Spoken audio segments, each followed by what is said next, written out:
Stop scrolling. This 14-year-old died a soldier. Imagine a boy no taller than a rifle standing alone on a sun-scorched ridge at Chickamauga. It's September 20th, 1863.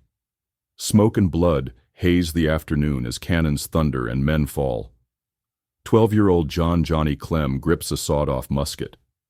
A Confederate colonel rails at him, ordering him to surrender. He screams, "Surrender! You little damned son of a d—" In that second, something snapped. Clem didn't run.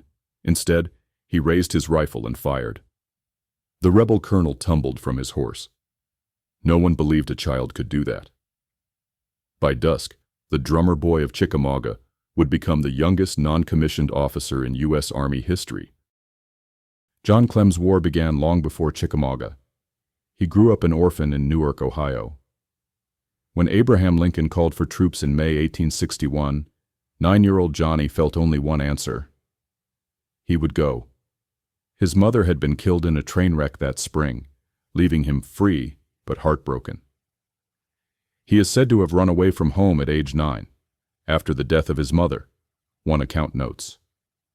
He pestered the officers of the 3rd Ohio Infantry, begging to join the fight. They laughed and turned him away. Unfazed, he found the 22nd Michigan Infantry next. "You are a game little fellow," a colonel reportedly said, "but this is no place for children like you." Clem refused to give up. The 22nd Michigan finally made him their unofficial mascot and drummer boy. Officers chipped in to pay his monthly salary of $13 for the boy. By age 10, he was beating camp drums alongside hardened soldiers. To Confederate soldiers, he was a curiosity, an American baby marching into battle. In fact, Southern newspapers sneered, "What sore straits the Yankees are driven when they have to send their babies out to fight us." This taunt only steeled Johnny's resolve. 2 years later, the 22nd Michigan fought at Chickamauga. On Horseshoe Ridge that morning, Private Clem did not have a drum. As shells exploded around him, the unit's marker flag carrier was killed, and Clem seized the regimental flag. When his duty ended, the boy grabbed a fallen musket and stuck to the front lines. At one point, a Confederate officer rode up and cursed at him, demanding his surrender. "Drop that gun," the lieutenant ordered. Clem did not hesitate. As one account recounts, Clem calmly turned around and raised his rifle. He quickly shot the colonel off his horse. Another tells how the boy, standing just a few feet from the charging enemy, squeezed the trigger even as the colonel raised his saber. The officer fell, his lips still stained with the vile curse he spat at an orphan boy.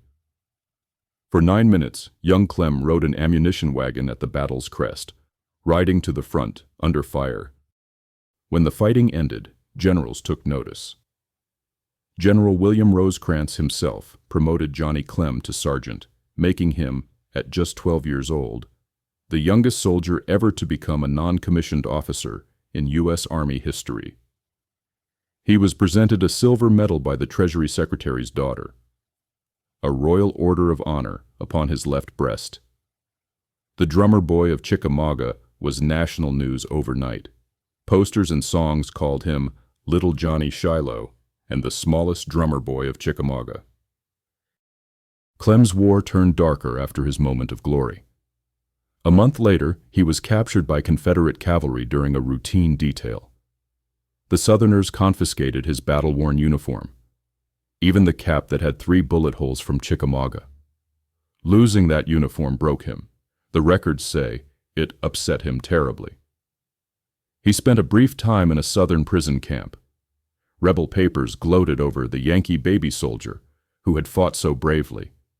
Aged only 12, Clem had to grow up fast. A prisoner exchange freed him, and he returned to the Army of the Cumberland. He fought on through 1864, participating in campaigns at Perryville, Murfreesboro, Kennesaw Mountain, and Atlanta, even getting wounded twice.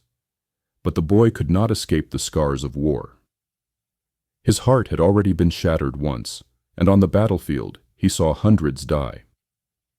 By September 1864, the Army deemed Clem too young to fight. He was discharged at age 13, his childhood forever behind him. In one sense, Johnny had died a soldier long before his 14th birthday. Clem's story did not end with that discharge. He refused to let a boy's mistake close the book on his life. President Ulysses S. Grant personally intervened to give Clem a commission in 1871. The boy drummer became an officer. Over the next 44 years, he forged a second career in the Army, serving in frontier posts, in the Spanish-American War, and as a quartermaster general. He rose to brigadier general, eventually major general, retiring in 1915 as the last Civil War veteran on active duty. But wherever he went, he was always Johnny Shiloh, that brave child who shot a colonel. Veterans and civilians flocked to hear his tale. On the 50th anniversary of Chickamauga, he posed for photos. One shows him much older, still proudly wearing his old sergeant's stripes. Even presidents sought his advice. As an old general in 1900, he wrote to President Benjamin Harrison defending the president's son, citing their shared Civil War service. Johnny Clem died in 1937, age 85, and was buried at Arlington. Yet his legend lives on. He became a symbol of both the glory and horror of war, a child who became a hero, and a hero who was still a child. His story sparks awe and sorrow.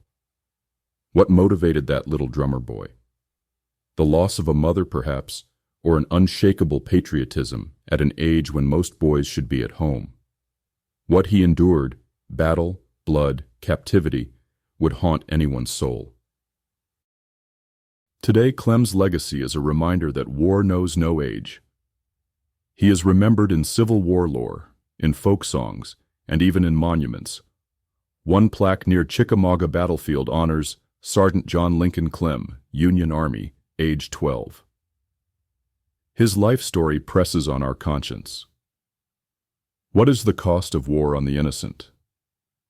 In the flicker of a battlefield firelight, we still see that boy, John Clem, standing firm as men fell, a child transformed forever into a soldier.